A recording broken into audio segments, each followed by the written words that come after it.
Hello everyone, welcome to Pretentious Cinephile 1982. I am your host, Joseph Ngo. This is the intro episode of my film blog and podcast. Thank you to everyone who listened and supported The Laser Boy, my previous podcast. Shout out to Dat Nguyen, Edwin Lee, Alfonso Zavala, Chris Cotto, Chris Jerome, and Stephen Bess for being on the podcasts as my co-hosts and guests. Special honor goes to Stephen Bess, my close personal friend, my best friend. I miss you, bro. Love you 3000.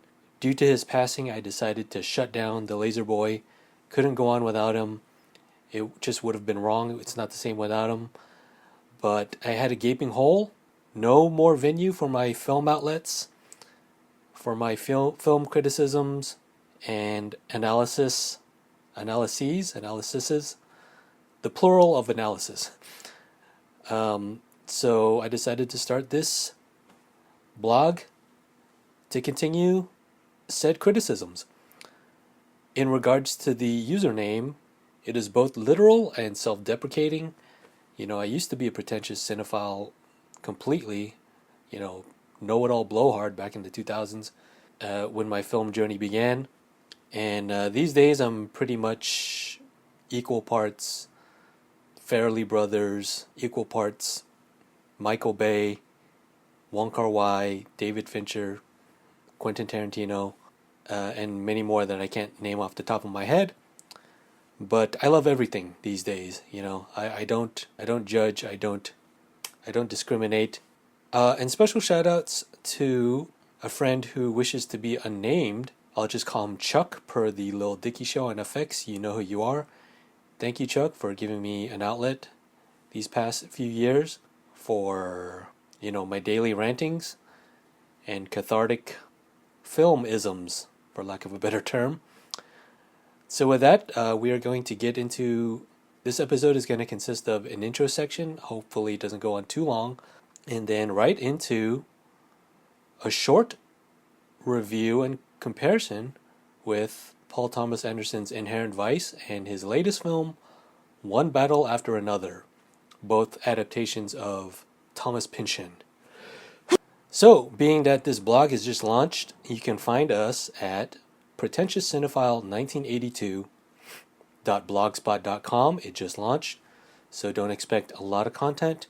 If you want to go back and look at our past episodes on The Laser Boy, check us out on The Laser Boy with a Z, thelaserboy.wordpress.com, or just type in The Laser Boy with a Z in YouTube. You can find past episodes, and if you want to get caught up on what I've been into. And we are going to be, I just launched our Pinterest, which you can find at pinterest.com/pretentiouscinephile1982.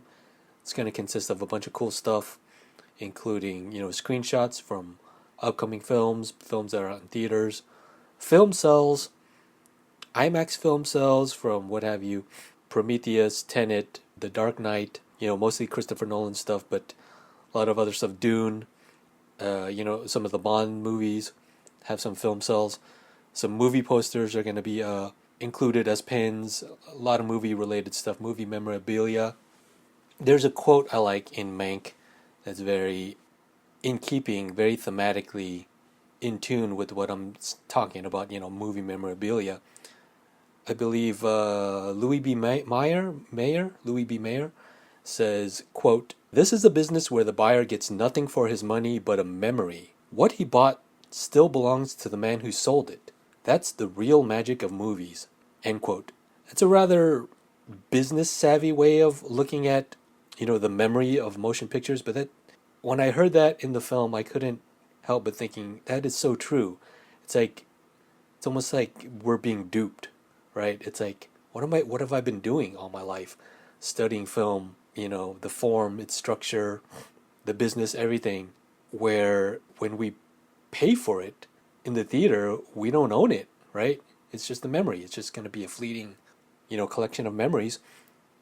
The closest thing we get to owning it is, right, back then, well, not then yet in the movie, but later on, VHS tapes, DVDs, Blu-rays, film prints, if you want to get completely literal about it. And then if you can't, nobody can really afford that unless you're a millionaire, billionaire maybe. So the closest thing that a blue collar working man person can do is own a film cell. So it reminds me of that. So all that is just to say that this Pinterest is kind of my response to that quote. So the buyer gets nothing for his money but a memory. Well, here's the solution to that, right? So check us out on pinterest.com/pretentiouscinephile1982. And with that, let's continue this intro. For those that want to skip this intro, here's the log line. This is what we're all about, our thesis statement, our mission statement, so to speak, right? It's very similar to the Laser Boy, whereupon, it's the film blog, it's a film podcast. Whereas the Laser Boy, I championed a lot of physical media. Here I'm going to be doing less of that. But the philosophy remains the same. I love lists, top 10 or 5 lists. My other podcast with Edwin Lee, High Fidelity TV, we review record-related films, and we start every episode with a related top 5 list. So if you guys are interested in that, type in High Fidelity TV in the YouTube. Check us out. We review High Fidelity, the TV show, of course, from 2020. High Fidelity, the movie from 2000. Ghost World, bunch of other stuff. I'm a DJ as well, so my love of records stems from that, and that's why we created that podcast. Other stuff that will be included in this blog, in this podcast, in this series of podcasts, I should say, retrospectives, maybe selective retrospectives of a trending director. For instance, Paul Thomas Anderson just dropped One Battle After Another, so I went back and did a selective retrospective from Inherent Vice to Licorice Pizza. Since I've seen his previous older titles countless times already. Later on in the episode, after this prolonged intro, I will give you my thoughts on Inherent Vice and One Battle After Another, so stay tuned for that. I love the film format, 35mm, 70mm, IMAX, but I'm not a film snob. I used to be. I used to be like Christopher Nolan, Quentin Tarantino, film or bust, even though I didn't own a film projector. Today I'll go see a movie in digital, and I have more digital copies these days than physical media, just for the sheer convenience and lack of storage space. As I said earlier, on the Laser Boy, I championed physical media, since that was kind of the point. I created that blog to kind of be an affiliate for trending Blu-rays, review Blu-rays, maybe review home theater components that didn't really pan out. I will probably champion some of those things, maybe home theater equipment as well, but we'll see how that pans out. So with that being said, yes, I've changed my stance significantly these days on that topic. One day, if and when I become more financially endowed and start a film print collection, hopefully an IMAX film print collection even, I'll change my tune. But until then, so that's what, in a nutshell, you guys can expect a lot of that kind of stuff in the blog. Back to a little bit about myself, my origin story, as well, as a pretentious cinephile. I was a film student in the 2000s, technically, but I'm a perpetual film student, in my opinion. Really, right? Aren't we all? 1999 was a huge year for me. Obviously, I was born in 1982, hence the username. 1999, I went to see almost every seminal popular film of the year in theaters. I was a huge hip-hop head, and with that came being a pothead. So I had this ritual where I used to, me and my friends smoke weed before every movie, anything from, She's All That to The Sixth Sense to The Matrix. The Matrix is a huge, fantastic movie to get high to. It's just a trippy movie in general, but a lot of cool, conspiracy theorist kind of minded movie, if you will. If you go back to our Laserboy podcast on YouTube, you can find mine and Dat and Wynn's top 10 films of 1999 list in full detail. So if you want to check out some more of that on that topic, go back and check that out. I don't want to get into that too much. My first exposure to an affinity for directors' works, like directed by so and so, came from, strangely enough, the Farrelly Brothers films. I used to watch Dumb and Dumber like countless times on my dubbed VHS tape, and then one day I was like, I saw Kingpin or There's Something About Mary, and I just put two and two together. I was like, oh hey, these movies kind of are similar, right? They have the same comedic sensibility, same like big name comedic actors, gross out humor, right? Um, and then that brought me down this rabbit hole. I went to the local video store. ABT, Asian Brothers Together, long story short, and expanded my horizons henceforth. After I graduated high school, after a lot of weed smoke in my latter years, how did I graduate? Anyway, I went to my local community college in the early 2000s and expanded my cinematic literacy. Oliver Stone was one of my first auteurs who I then became quite obsessed with, you know. I even wrote a research paper on his film works for my English class, I believe. It wasn't even a film class. Going back, thinking upon that, perhaps because I was more politically inclined back then, you know, when you're a young college student, freedom, leftist, liberation. I listened to a lot of Rage Against the Machine. But thinking back on it now, it was really the only Vietnamese representation in popular media. I'm first generation Vietnamese American. My parents, my mom in particular, you know, escaped, you know, the fall of Vietnam, the fall of Saigon, I should say. And, she didn't really talk about it much back then. How could you? I completely understand now the trauma, the generational trauma that she brought down towards me. Fast forward last year, 2024, The Sympathizer came out, and we talked about it in depth more, so thank you. The Pulitzer Prize winning novel, The Sympathizer, and A24. Thank you guys for bringing that into our culture. Anyway, back to 1999-2000. Yeah, it was the only Vietnamese representation, oddly enough. Platoon, Born on the 4th of July, going back to Full Metal Jacket, Apocalypse Now, whereupon Vietnamese people were raped and pillaged. We were humanized. We weren't portrayed as complete savages, which is nice. But it's a different tune today, right? The most recent depictions of Vietnamese people in the Vietnam War I can think of is This Is Us. Huge 180. They super humanized us and empathized with. I'm not necessarily sure if the Viet Cong were portrayed sympathetically, but I know for sure, the people of Saigon who fled were, as well as Da 5 Bloods, Spike Lee's Da 5 Bloods in 2020, really sparked a conversation between the two sides, right? It's like the trauma's still there, but we can talk about it now, right? So, another preamble to that, sorry about that. But shout out to Professor Rosenberg, who turned me onto everything from Kurosawa to Hitchcock. I remember he had a Vertigo poster in his classroom, to the Three Colors trilogy, to John Sayles, Lone Star was his favorite movie, I think. Three Colors trilogy was his favorite movie. And he was just such a very open-minded kind of professor.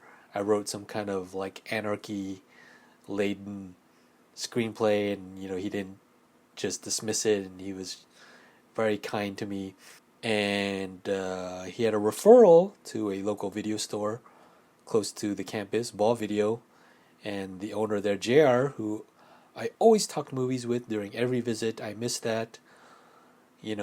I would rent a video for film class, and he'd talk about it, and he probably talked with every film lover there. It was such a great community. The only gripe I have about, I guess I would call my previous generation, I am on the cusp of being a millennial. Some people my age would identify as being Gen X, as Steven did. I believe Rosenberg and JR were Gen X. They were of the beatnik generation, right? Kerouac and what have you. And my only gripe is they kind of shit on modern movies. Like I remember JR would be like, "The Matrix, all they do is shoot them up and so many guns and stuff like that." Which, to a certain extent, from their perspective, I get it. It's almost like a video game to them. And but that's what I grew up on. I love The Matrix. I love Hong Kong action movies, Jackie Chan, Bruce Lee. So I took some offense to that, but I didn't. Obviously, I was too much respect for them, too much reverence to say it out loud. But I wish they would have seen. I guess it's a generational thing. I'm probably shitting on Gen Z's sensibilities, Gen Alphas. They probably don't watch movies, right? Um, anyway, after that, I went on to.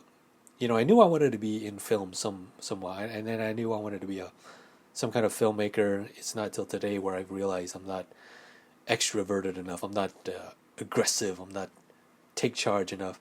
But then again, you never know. Woody Allen or Greta Gerwig, not like alpha male, alpha person type, and they still get shit done. Just I guess it's the right mindset, the right connections, the right assistance, right? So maybe I just don't have the work ethic. Anyway, henceforth after my community college, I went to University of California, Fullerton, where I met Dat. Hey, Dat, shout out to Dat again, Dat Nguyen. I met him in a world cinema class, strangely enough.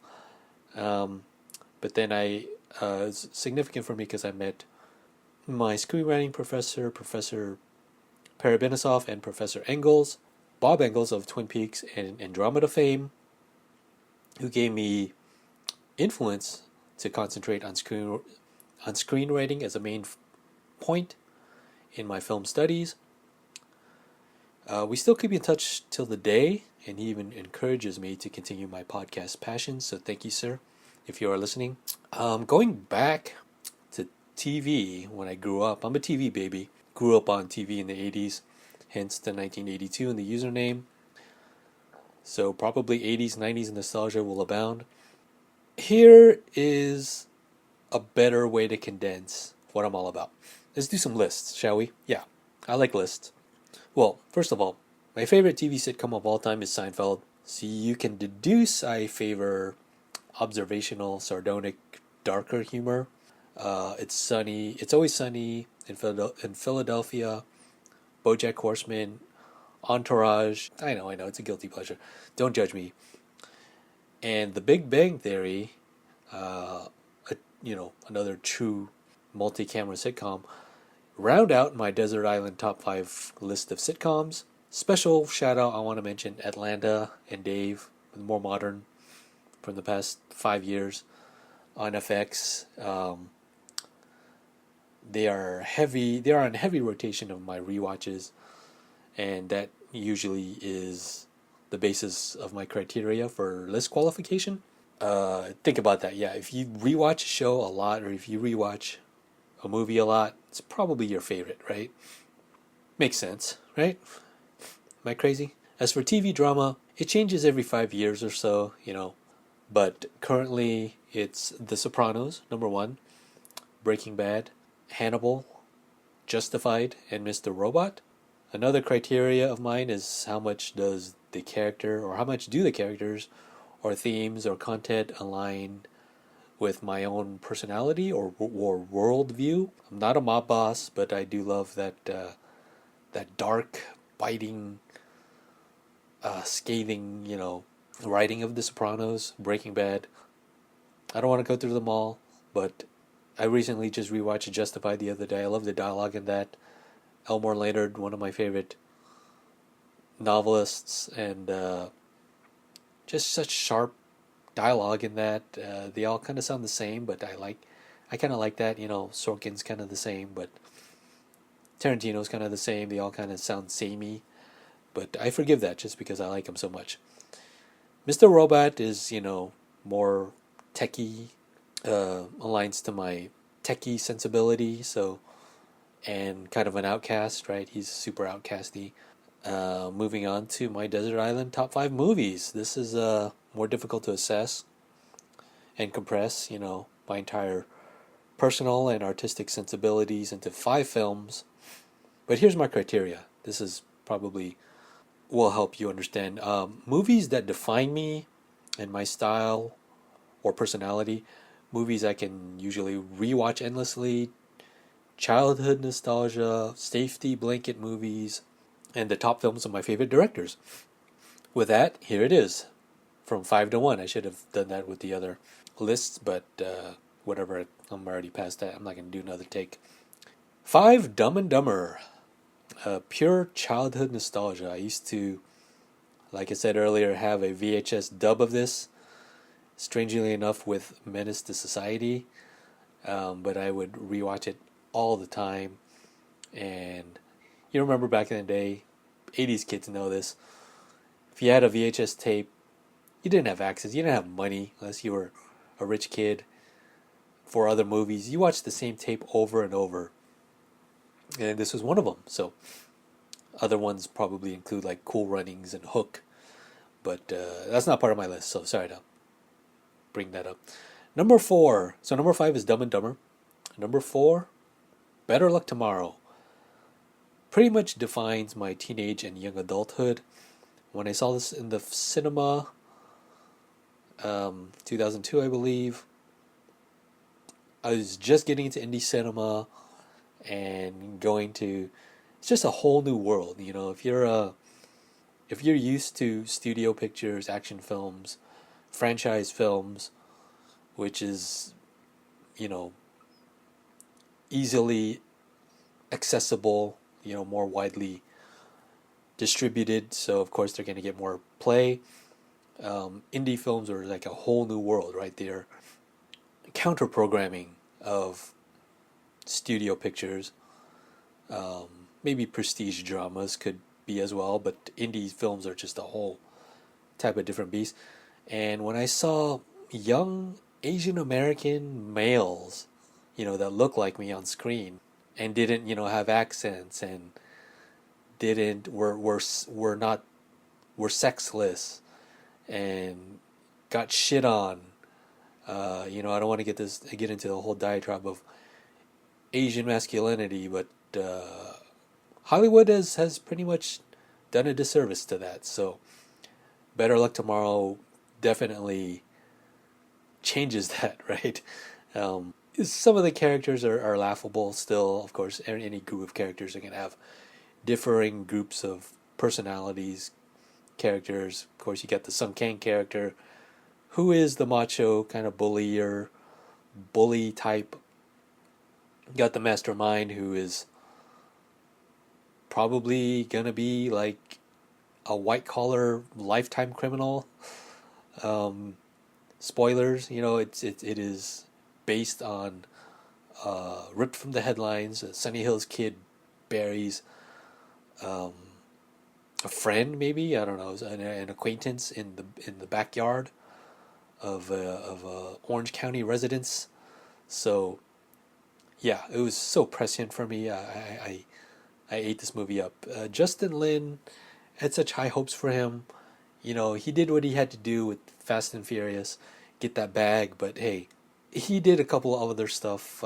Finishing the Game, which is a mockumentary, one of my favorite genres, of people who are trying to finish Bruce Lee's final movie, The Game. So it's pretty hilarious. And as an Asian American male, yes, Better Luck Tomorrow for me defines me, kind of. Take of that what you will. Number 3, High Fidelity. Had to put it on there. It fluctuates between this and Ghost World, but right now High Fidelity defines my adulthood, my need to create lists, my record and music obsessive mind, and how it kind of relates to my life. So short and sweet. There you go. Number 2, The Social Network. It's my favorite Fincher non-serial killer movie. Probably my current favorite Fincher movie. Objectively, yes. And represents my love of tech, of finance. I'm really getting into all that kind of stuff right now. So, and Aaron Sorkin is my favorite writer. He's so smart. I wish I could write a screenplay like him. Him or Charlie Kaufman. Charlie Kaufman is kind of fallen off in terms of work, but I used to strive to be like Charlie Kaufman as well. And a lot like this next film, the writer and director of this next film, which is my number one film, personal, desert island, top 5 movies, with a bullet, Once Upon a Time in Hollywood. It's usually toss up between this film and Inglourious Bastards in terms of my current, favorite Quentin Tarantino film. Objectively, Inglourious Bastards is probably his masterpiece in my opinion, but for now, my love of films, about the industry, about nostalgic, about the death of the hippie movement, of period pieces. It's my favorite film right now of all time. So, which segues perfectly into another aspect of this blog I want to cover. And this is the last part of the intro, I swear. We're almost there, guys. Sorry to. If you're still there, hang in there. Thank you. But it's films about films. We're probably going to cover a lot of those in this blog, on this podcast. I believe This Is Spinal Tap was the first mockumentary, which is a genre that pretends to be a documentary, but it's really fictional, hence mockumentary instead of documentary. It gave prominence to the genre and phrasing into the popular lexicon. This Is Spinal Tap I'm talking about. And but I've always been fascinated by earlier films or media, such as War of the Worlds radio broadcast, to Fellini's 8.5, to Hearts of Darkness, which is a real documentary. American Movie is another actual documentary, but American Movie actually plays like a mockumentary due to the outlandish, absurd behavior and character of the main subject of the film. But it's like, how can you make up that guy? It's just Chris Smith, I believe he is. He's just a perpetual film student. He just wanted to make a movie, and he finally did, out of sheer passion, out of sheer love of the game. Right? It's crazy. It's very sobering, though. If you really, Chuck, my friend Chuck, used that term for this movie. I remember it to this very day. But yeah, Hearts of Darkness as well, just completely sobering. It's like, you think making a movie is easy? Watch those movies, seriously. I love shows like Entourage and BoJack Horseman, and now The Studio, because it tackles subjects like celebrity and the meaning of it, and how people manage it and strategize to maintain or heighten it in their own lives. It's a subject matter that's ever more prescient now with the rise of social media influencers, but that's a whole nother topic. So I love this topic. I'm getting giddy just thinking about all these films and TV shows that talk about it. BoJack Horseman is one of my favorite shows ever, is in my top 5 desert island sitcoms. For that alone, to the subject matter that it tackles. And it's an animated show, but anthropomorphic animals. But BoJack Horseman is a horse.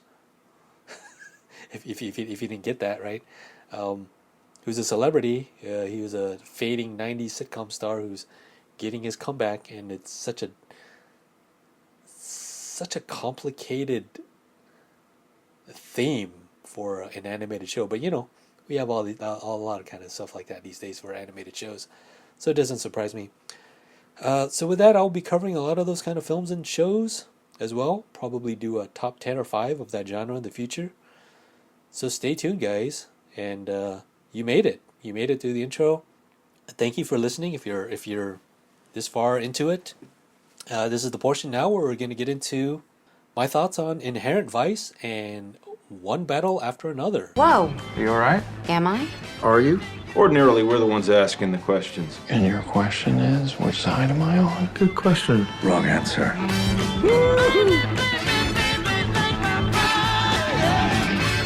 Choto, Kinichiro, Dozo. Moto Panakeku. Moto Panakeku. Moto Panakeku. Hai. Hai. Hai. Spoiler warning, there will be spoilers, there will be blood. See what I did there? Okay. So, There Will Be Blood represented a new era in Paul Thomas Anderson films, I believe. Had a stylistic departure and maturity in form and writing. Gone were the wall-to-wall pop soundtracks and braggadocio of his hyperkinetic Altman-esque Goodfellas aesthetic. Everyone was into that back then, right? Pulp Fiction is the other main kind of film I can think of that broke the popular culture. And Paul Thomas Anderson and Quentin Tarantino are contemporaries.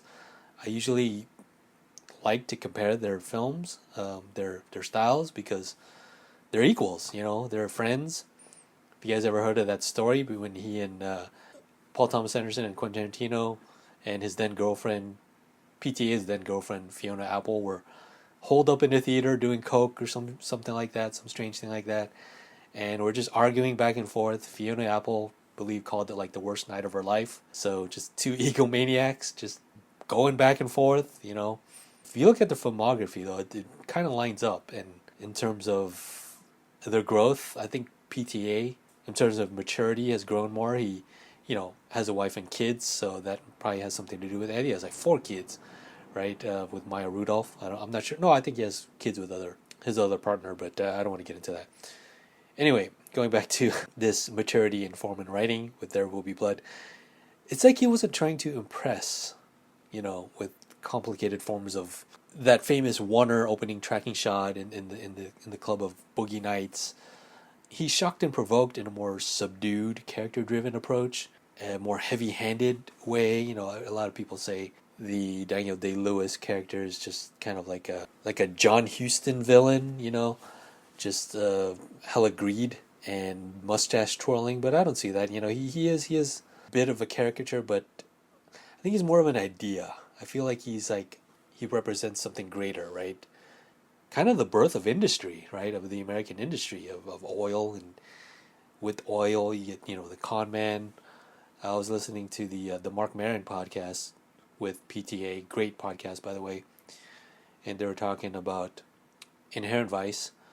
But Inherent Vice was his third film in this kind of change of style, and it almost kind of goes back to his original style, which tries to be more stylistic and more, pop soundtracky, but in a more clever, mature way. I feel like the structure of the film is great. I'm a aspiring screenwriter, so I like to analyze form and structure of the story, and it almost feels like the structure of getting high, like the euphoria of the initial puff.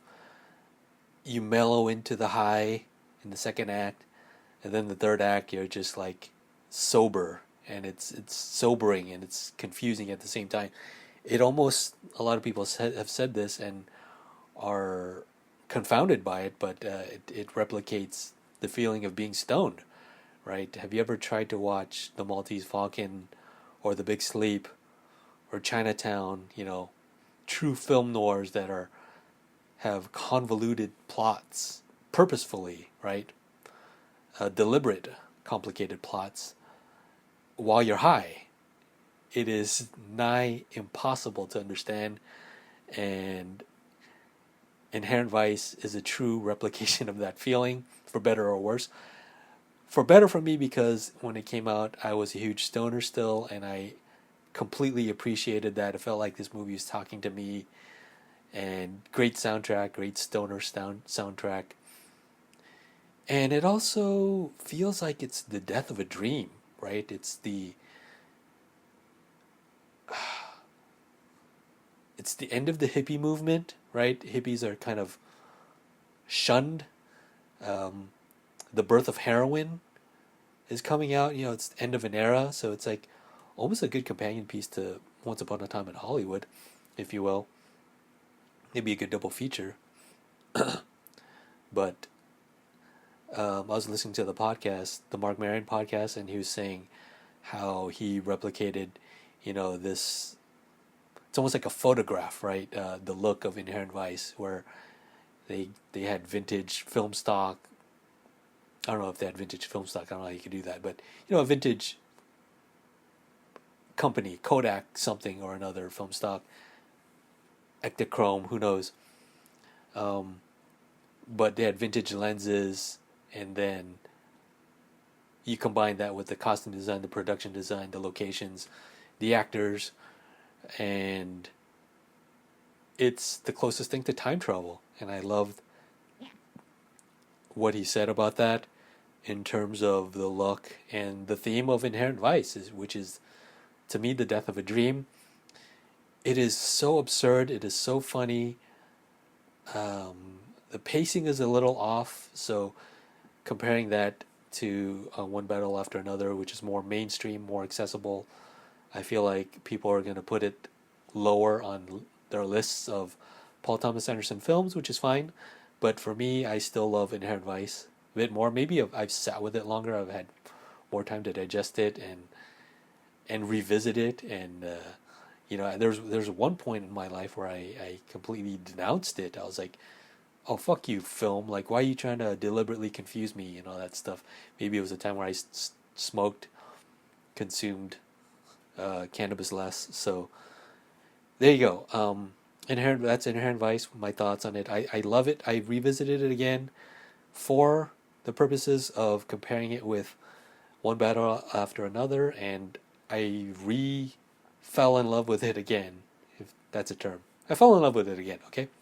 And I read this great thing, this last thing I'll say about Inherent Vice. I read this, post on Reddit. Somebody said that, I believe it was a comment to somebody who was like, I'm so confused by this, right? Like, I don't get, why is it so confusing? Why, like, character A talks about character B, which we haven't met yet, and B talks about C, and all this, like, cryptic kind of conspiracy theory nonsense, which is kind of thematically in tune with Thomas Pynchon. But somebody wrote, this movie demands multiple viewings, and it makes more sense on second or third watch, and it almost complements the book. Like, if you've read the book, you know all the characters, because a lot of the characters talk offhand, like the poster said about how character A talks about B and C, and like we had never even met them before, and so it's super confusing if you're watching it for the first time. But if you know who those characters are, like, it almost becomes kind of secondhand and makes a lot more sense. Which it doesn't even matter anyway, because the plot is kind of like The Big Lebowski, which is a huge influence of Paul Thomas Anderson in making the film anyway. Whereupon it is just, that's the point. That's the point, is that it's supposed to confuse you. It's a MacGuffin, right? The way it resolves is it just happens, right? Shasta Fay comes back. Mickey, I believe Mickey was Mickey Wolfman, who is a Jewish person who wants to become a Nazi. Maybe that's one of the quotes of the film. They find him, and he's just there still, and nothing happens, right? So it's just like this circular, loopy way of saying it doesn't really matter, like the institution, the powers that be will always win, and there's nothing we can do to change it. No matter how much we want to or want to try as we will, it won't happen, right? I'm wording that wrong, but you know what I mean. But I could see how audiences can be completely frustrated by that, right?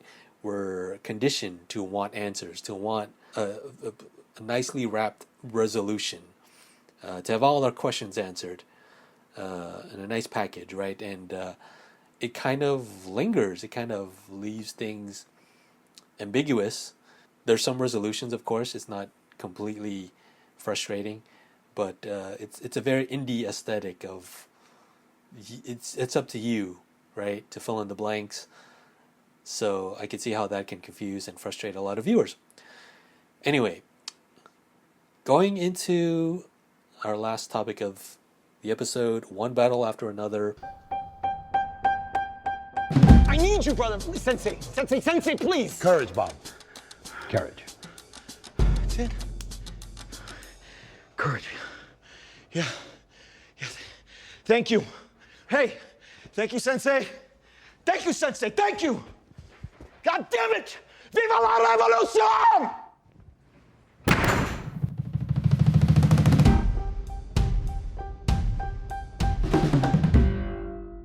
Which is dialectically complements or is the antithesis of Inherent Vice. It's Thomas Pynchon by way of Paul Thomas Anderson.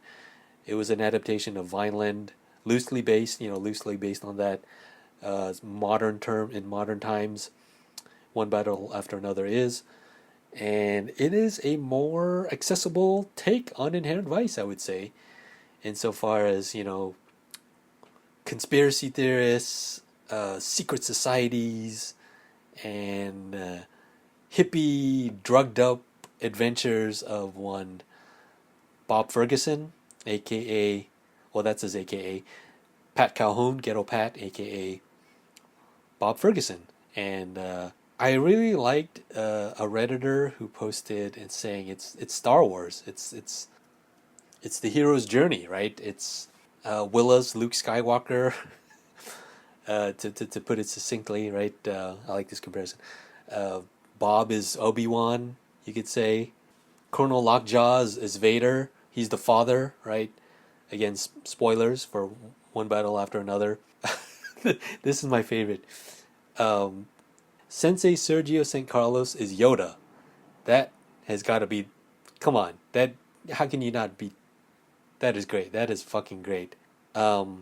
Initially, I didn't get this film. I saw it the first time, and maybe I was, just caught up in the hype of all the critics saying, "Oh, it's the best movie ever. #1 film of the year.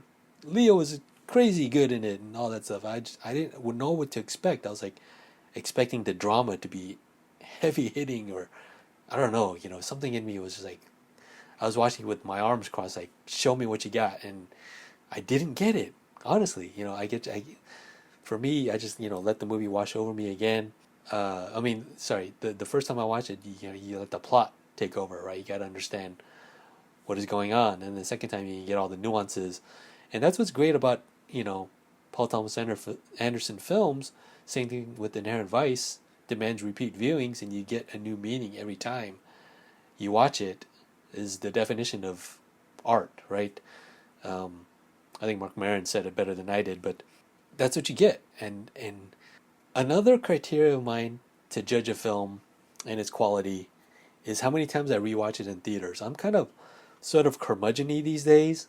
If you listen to my past Laserboy film podcast, I started going to the movies way less. COVID had a lot to do with it, but socially I was just like not into being in a crowded theater. I hate people talking, hate people on their cell phones, and you can't control that, really. It's you're paying to rent this space. You don't own that space. Talking about the movie theater, right? So you just get lucky sometimes. You get unlucky a lot of times. And I just got tired of being unlucky. It's a hassle. You ever been to like a huge chain? You have to find parking. It takes a whole hour, maybe. It's awful. I sound like Larry David right now to cue the Curb theme, but it's difficult for me. So when I go see a movie more than one time, I like the movie, and I had to see this in IMAX. Saw it in digital IMAX the first time, 70mm the second time. The 70mm projection was amazing. The sound was a little better. So, all the gunshots were just like hard hitting, almost like never felt that way since like The Dark Knight, or, makes me think of like the gunshots in Heat. It just feels real and raw. The sequences are amazing. The final hill sequence. And Bob is hilarious, man. I didn't get all the subtle humor, the absurdity of it all until the second viewing, and it's just a great trip. If you want to go on this journey, I highly recommend seeing it in an IMAX. But if you can't, try to see it on a VistaVision. It was shot on VistaVision. And I do think it is my favorite film of the year so far. slightly beating Eddington, but there's still a lot of movies, a lot of year left to go, so we'll see if it stays on my number one. I loved it. I feel like this and Inherent Vice kind of speak to each other. They're in dialogue with each other. They're both Thomas Pynchon novels. They're both PTA films. Lockjaw is incredibly hilarious. Nice Terminator reference there at the end when he's walking with all the blood on his face, and PTA famously was in dispute with an NYU film professor who denounced Terminator 2 Terminator 2 Judgment Day as a work of art. He probably said what my professor said to me and said The Matrix is a video game, something along those lines. And PTA was like, nope, like, I'm out of here. I think he was in school for 2 days or something like that, if I remember the trivia correctly. So there was this Terminator reference, maybe a little dig at his old professor there. But good on you, PTA. Good on you, Paul Thomas Anderson. Benicio del Toro. He is like the guru of the community, right? He's the Harriet Tubman, the Latino Harriet Tubman. He operates this like underground railroad. And he's just living it. He's just living the whole thing like it's any other day. Like he's lived this. He's done this a million times. Bob is just freaking out, and so just like, well, like ocean waves, Bob. You gotta calm down, Bob. No fear. That's true freedom, right? Is one of the lines of the movie. But not for lack of trying. Bob gets. He's not a very competent protagonist, but he tries really hard. That's the endearing thing about Bob Ferguson. But he tries really fucking hard. That's the endearing thing about his character. With that being said, that concludes the end of my review of both Inherent Vice, One Battle After Another. Where do I see One Battle After Another in terms of my top Paul Thomas Anderson films? I don't know yet. I've only seen it twice. I do like it a lot initially. But then again, there's a lot of movies I liked initially, which I grew to hate or grew to not like as much. Maybe the hype died down. Phantom Thread, I believe I disliked when I saw it. I was like, what is this British, is so unlike any PTA film I've ever seen. It's not set in California. I felt like he was devolving into this kind of curmudgeon-y period piece guy like Tarantino is currently, which is fine, to some people, but I was just like, are you ever going to evolve? Are you ever going to evolve as a writer? Why are you...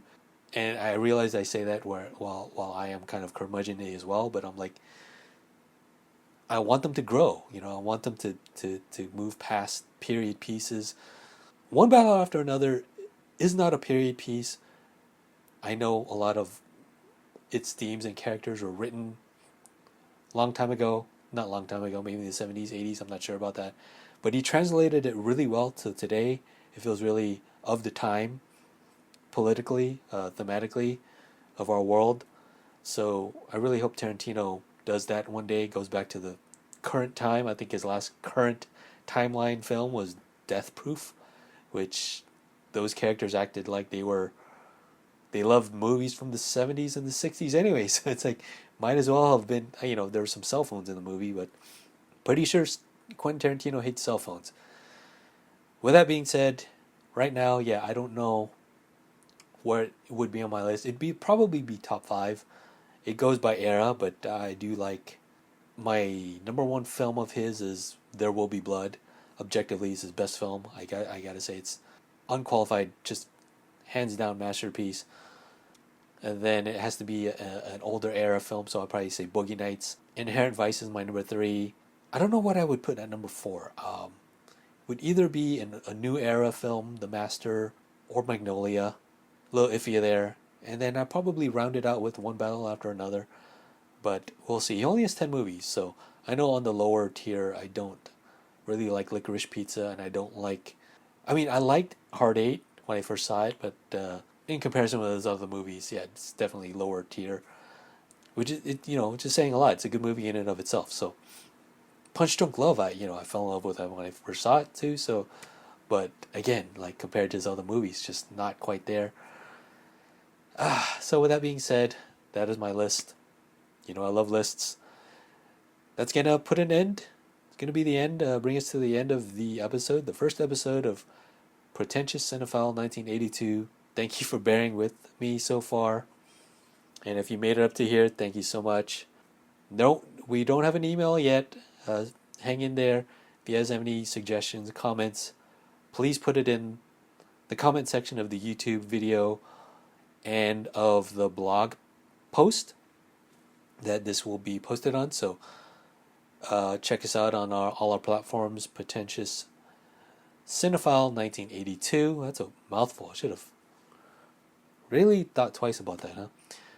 pretentiouscinephile1982.blogspot.com. Check out all of our, movie memorabilia pins on pinterest.com/pretentiouscinephile1982. Thank you guys for listening. We hope you return for future episodes. Hope you guys have a good night, good day, whatever time you're listening to this, and we'll see you next time. Bye, guys.